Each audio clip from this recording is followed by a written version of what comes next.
Est-ce que le pouvoir du monde entier est entre les mains de seulement quelques familles puissantes qui contrôlent tout? Est-ce que l'Antéchrist émergera de ce groupe de personnes pour dominer l'humanité et accomplir les prophéties bibliques? Je parle des Illuminati, une société secrète qui est née en Allemagne en 1776, et dans la vidéo d'aujourd'hui, nous allons découvrir ce qui se cache derrière ce groupe, quels sont les symboles qu'ils utilisent et les raisons qui nous font penser que tout pourrait être lié aux prophéties de l'Apocalypse. Mais avant de commencer, je tiens à vous demander de vous abonner à ma chaîne, car chaque jour, je veux vous aider dans votre cheminement avec Dieu. Alors cliquez sur le bouton ci-dessous pour vous abonner et activez la cloche qui apparaîtra à côté, d'accord? Alors, commençons.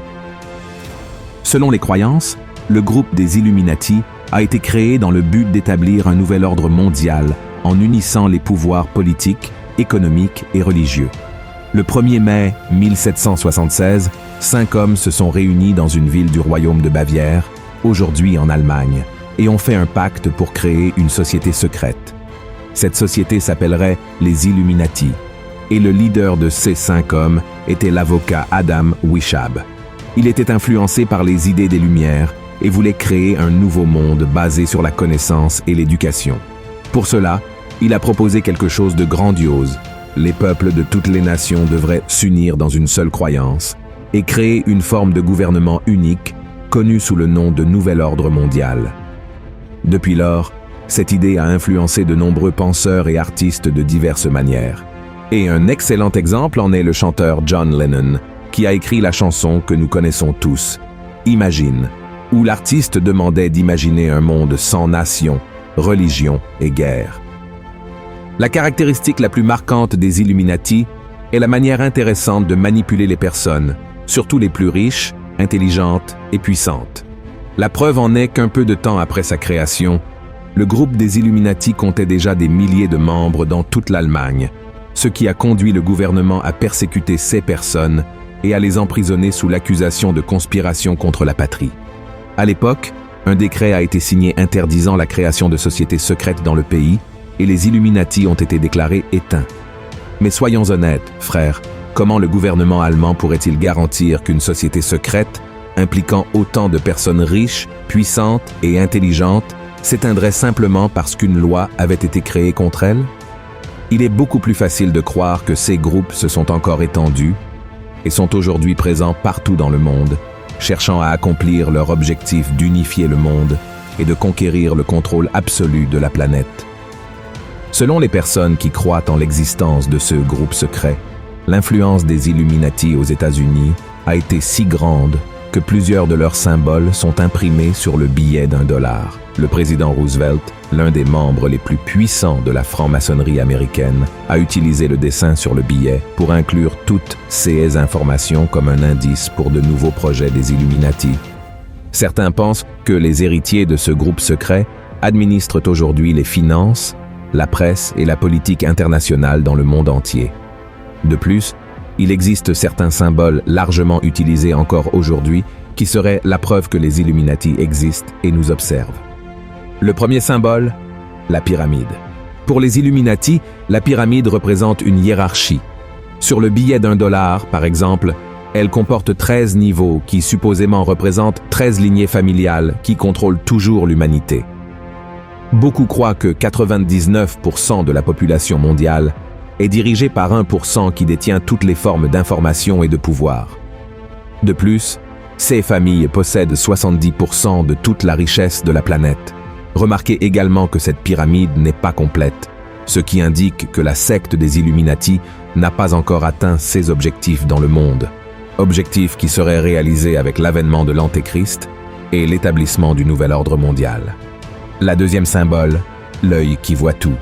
C'est le symbole le plus étroitement lié au groupe secret des Illuminati, présent à de nombreux endroits et également sur les billets américains d'$1 qui portent l'inscription 1776, l'année de l'indépendance des États-Unis et, de manière coïncidente, l'année de la fondation des Illuminati. L'œil qui voit tout symbolise le grand architecte qui observe tous ces que nous faisons. Le troisième symbole, la flamme éternelle. La flamme est peut-être le symbole le plus fort des Illuminati, transmettant l'idée que les membres de ce groupe secret sont les véritables illuminés. Ce n'est pas par hasard que la statue de la liberté, créée par le franc-maçon Frédéric Bartholdi, porte une torche. Pour beaucoup, elle représente l'établissement du nouvel ordre mondial. Le quatrième symbole, la chouette. La chouette est généralement associée à la connaissance. Cela s'explique par le fait que la chouette était le symbole de Minerve, déesse de la sagesse. Les Illuminati, comme leur nom l'indique, se considèrent comme les plus éclairés et sages de la planète. Le cinquième symbole, l'obélisque. Dans les cultures païennes, les obélisques symbolisent le contrôle de l'autorité sur le peuple. Les Illuminati utilisent les obélisques pour représenter leur pouvoir incommensurable et gigantesque, plaçant des obélisques dans presque toutes les grandes villes du monde. Combien de fois avez-vous admiré un obélisque sans vous douter qu'il pourrait être un symbole de ce groupe? Le sixième symbole, le pentagramme. Le pentagramme inversé est connu pour son association à l'occulte et aux rituels sataniques. À l'origine, c'était un talisman contre les démons, mais aujourd'hui, il est considéré comme un symbole du mal, même utilisé par les satanistes.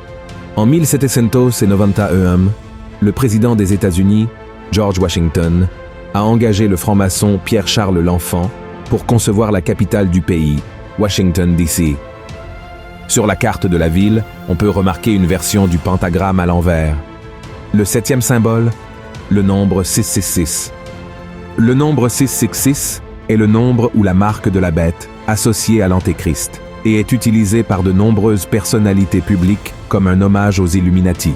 Ce geste que nous faisons généralement pour montrer que tout va bien, parfait, selon les Illuminati, est la représentation de 3-6. Selon les chercheurs, ce sont les principaux symboles associés aux Illuminati, pouvant être observés dans divers aspects de la société. En raison de toutes les caractéristiques que nous venons de voir, beaucoup croient que les Illuminati veulent établir un gouvernement satanique sur le monde entier et qu'ils travaillent réellement pour l'Antéchrist. Et est-ce que cela est vraiment vrai? Je crois que oui. La chose principale que nous devons savoir est qu'il existe une force qui manipule le monde, et cette force est le diable. Tous les groupes qui s'opposent à la Bible et ne reconnaissent pas que Jésus est le Fils de Dieu qui est mort sur la croix et est ressuscité sont utilisés par Satan. Voyez l'avertissement que l'apôtre Paul nous donne. « Bien-aimés, n'ajoutez pas foi à tout esprit, mais éprouvez les esprits pour savoir s'ils sont de Dieu, car plusieurs faux prophètes sont venus dans le monde. Reconnaissez à ceux-ci l'Esprit de Dieu. Tout esprit qui confesse Jésus-Christ venu en chair est de Dieu, et tout esprit qui ne confesse pas Jésus n'est pas de Dieu. C'est celui de l'Antéchrist, dont vous avez appris la venue, et qui maintenant est déjà dans le monde. Cela montre que l'organisation qui manipule le monde entier n'est pas humaine, elle est spirituelle. Le diable utilise simplement les gens pour accomplir ses plans. La Bible dit que notre lutte n'est pas contre les êtres humains, mais contre Satan et ses démons. Et même s'il existe ce groupe secret appelé les Illuminati, ils ne sont pas plus puissants que Dieu, et c'est pourquoi nous n'avons pas besoin d'avoir peur d'eux. Amen. Je sais que nous pouvons nous sentir impuissants avec tant de nouvelles selon lesquelles le mal se propage dans le monde et que nous sommes manipulés par des organisations si puissantes, mais Jésus a clairement indiqué que le diable, le prince de ce monde, est déjà condamné. Il essaie même de paraître fort, mais il sait que sa destruction est proche et c'est pourquoi il fait tout pour amener les gens à la perdition. Alors, mon cher frère et ma chère sœur, confiez votre cœur et votre vie à Jésus, car lui seul a le pouvoir de détruire l'ennemi. Laissez Christ gouverner votre vie et faites très attention à ne pas perdre le cap, car la Bible dit que nous devons être prêts pour le retour de Jésus et non pour l'arrivée de l'Antéchrist, d'accord? Voyez ce que le Christ lui-même a dit. « Veillez donc, puisque vous ne savez pas quel jour votre Seigneur viendra. Sachez-le bien, si le maître de la maison savait à quelle veille de la nuit le voleur doit venir, il veillerait et ne laisserait pas percer sa maison. C'est pourquoi, vous aussi, tenez-vous prêts, car le Fils de l'homme viendra à l'heure où vous n'y penserez pas. » Amen. Si vous avez aimé ce message, partagez-le dans les groupes WhatsApp, diffusons la parole de Dieu et n'oubliez pas de vous abonner à ma chaîne, car je veux vous aider dans votre cheminement avec Dieu chaque jour. Une grande étreinte, que la paix du Seigneur soit avec vous.